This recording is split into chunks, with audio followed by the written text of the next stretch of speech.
प्राणनाथं विभुं विश्वनाथं जगन्नाथनाथं सदानन्दभाजम् भवद्भव्यभूतेश्वरं भूतनाथं शिवं शङ्करं शम्भुमीशानमीडे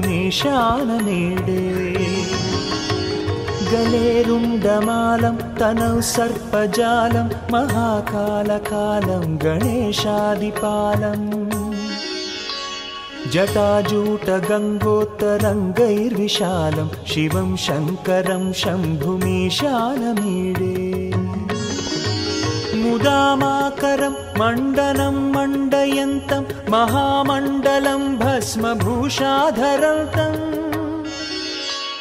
अनादिं ह्यपारं महामोहमारं शिवं शङ्करं शम्भुमीशानमीडे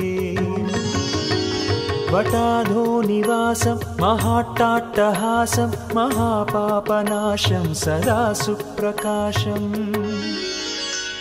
गिरीशं गणेशं सुरेशं महेशं शिवं शङ्करं शम्भुमीशानमीडे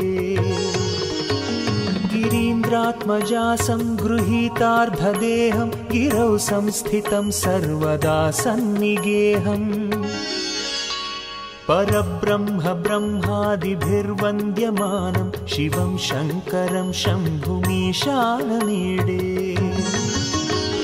कपालं त्रिशूलं कराभ्यां दधानं पदाम्भोजनं रायकामं ददानं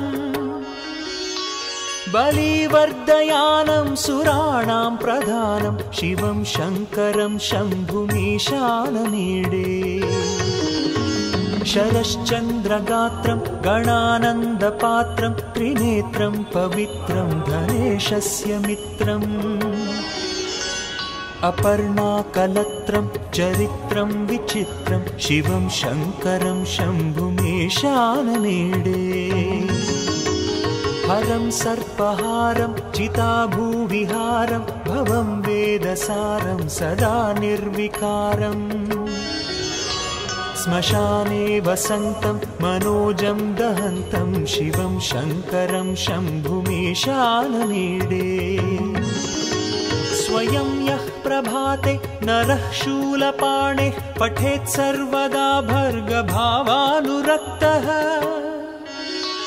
सुपुत्रं धनं धान्यमित्रं कलत्रं विचित्रं समाराध्य मोक्षं प्रयाति